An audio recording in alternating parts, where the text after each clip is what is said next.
Raising a boy as a woman, single mother or whatever, because women are the ones giving birth. Raising a boy, leading him, guiding him, protecting him, just for him to grow up to flip the script and say that he's the leader and the provider and protector of women that are raising the boys to begin with from the jump.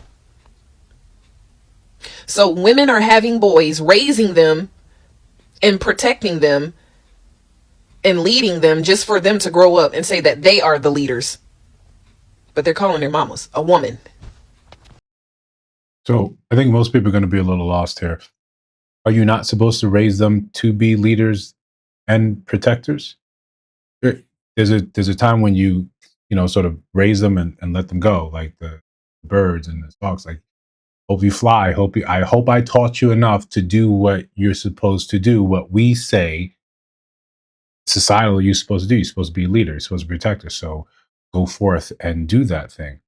To then call into question what you should have been raising him to do, it, it doesn't. You don't make any sense. Like you are you saying that you want to infantilize your children to keep them young, to keep them subservient to you, so they don't have to be, they don't feel like they're in a position to call themselves leaders? It doesn't make any real sense in if your goal as a mother or a parent was not for them to do better than you. And listen, and sometimes I think we've lost sight of what is supposed to be the goal, how we're supposed to raise our children. They're supposed to eclipse us. That is the hope. That is the honest hope. Your child should make everything you accomplish look small, look like it was nothing, look like they had the keys to the kingdom and they knew the answers to the test beforehand. That's when you do such a great job of preparing them. There's nothing that's going to take them. Maybe they may be caught unaware, but they have all the tools available to them to actually make a difference, to be better, to leave our petty sort of arguments and discussions and leave our contrivances behind and say, yes, I was taught better, so now I know better, I'm doing better. I thought that was what we were supposed to be doing here when it comes down to raising kids, or even just guiding them into the next, become stewards of the next generation or the world. Listen, before we continue, like, comment, subscribe, hit the notification bell so you don't miss no uploads. Still trying to do 2 a day, even though the algorithm is currently busted, right? Um, it just means we show up, we do what we're supposed to do, and then we show up and do what we're supposed to do again. So listen, if you're not getting notifications about these videos dropping, then yeah, check the notification bell. I only stress it because it happens all the time. So we'll play this one back because it's a lot of word salad, and I want to make sure we're on the same page here. Imagine, I just can't. Raising a boy as a woman, single mother or whatever, because women are the ones giving birth. Raising a boy, leading him, guiding him, protecting him, just for him to grow up to flip the script and say that he's the leader and the provider.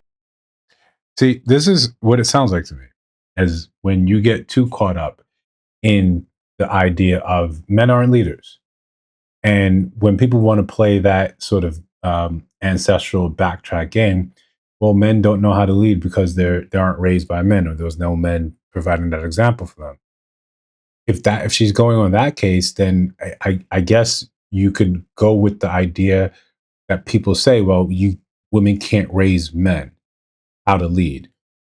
Although we understand that, in the main that may have some truth to it, but you you aren't just really a victim of how you were raised or how you were born or the circumstances of your birth. We have countless stories. We love the rags to riches. We love the underdog story for a real reason, because we kind of see ourselves in it. You were better than the circumstances of your birth. Just because you did not have a father does not mean that you will automatically not know how to be a man. There's several ways you can learn. There's several things that are simply intrinsic, some things that are instinctual, and then others is you need that spirit of learning, or you want to find out how to be better. I think the essence of a lot of things, like in terms of masculinity, and sometimes these are things that diverge a little from men to men. Personally, one of the things for me, it's about growth, it's about change, it's about self improvement. You don't have to be a man to figure that out. You don't have to have been raised with 2 parents to figure that out. It absolutely helps. It absolutely helps. But just because you have a present father does not mean you're going to be a great masculine man. Right? These things are there's so many factors that go into it. But the main thing is that you have a child, you raise a child that is hungry to improve, hungry to do better. In that process, a lot of that stuff will weed itself out because when you're trying to do better as a man, you understand your failings. You understand the failings of your parents.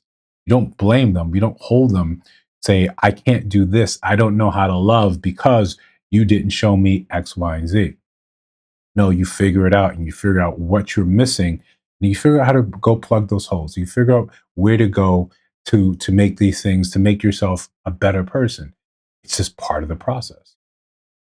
But if you're just saying that because there's no men available, how, and I was the leader as a woman, I was the leader, I was a provider, how do you get to go around, turn around and call yourself the leader or provider?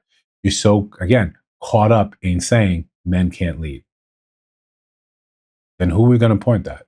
If your son grows up and he starts turning around, calling himself a leader and provider, yet he doesn't know how to do any of those things, but you're the only parent around, how can you blame men? Or do you want to blame his absentee father for another thing? But here, when you start with the premise that, yeah, you're the one that raised him, how's he going to call himself a leader? Teach him. Teach him.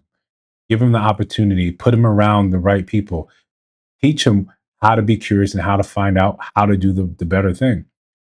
It's shocking to me that we'd rather point these, inane things out rather than saying, I want to raise a better class of men. I want better for my son, rather than to have this pseudo competition with him.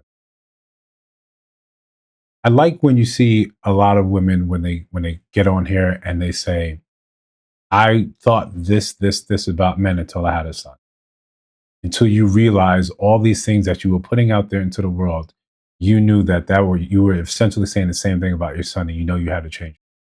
You would hope this would be one of those times, one of those reasons, one of those opportunities for you to maybe still your tongue and say, yeah, maybe there is something to this, that is better to raise a kid with two parents, or to give proper examples of how to be a man, or to realize your shortcoming there. I can't teach you some of these things that the world is seemingly going to require you to do. If you're teaching your son about provision because you lacked it as from your significant other or your baby daddy, we understand that. We understand why you would stress that. But that doesn't necessarily mean that is what men are supposed to simply do. We have a lot of people, a lot of young men, and we featured a couple of them who echo that same sentiment. That if you're not providing for a woman, then what are you doing? If you're not simply enslaving yourself, and don't get wrong and mad at me with that word. It was a young man that used it. You're not simply enslaving yourself to a woman, then what use are you? Why would she stay with you? When we have this focus, the societal focus on provision as being a masculinity thing, this is where it leads. If, and this is the only real solution I can see, is something that you're saying. If you're upset that your young son or your son, when he gets older, now wants to talk about leadership and he hasn't been a leader because you haven't taught him, then you know what's best. Give him to his dad. As much as a deadbeat, ain't shit, that's the only solution. Give him to his dad. I think if we looked at it like that, we may have an opportunity where we start saying, I need to be more careful, more stringent. I need to vet the man that I'm going to lay down with, not just because he looks good, because he said the right thing, or he's smooth, or he just makes me feel good. Because if we have a son, I want to steward a better class, a better generation than what we have available to us. Then the Pookies and Ray Rays would be in trouble. They'd have a lot of trouble and say, I don't know what happened. We had such a monopoly on things before, and now it's gone. Listen, if you disagree, let me know down in the comments below. If you see videos on your screen right now, take a look at those. Let me know your thoughts about those in those videos. And of course, if you listen to Sound My Voice now, you have not subscribed, I think you should. We're trying to build something dope. I'll see you in the next one.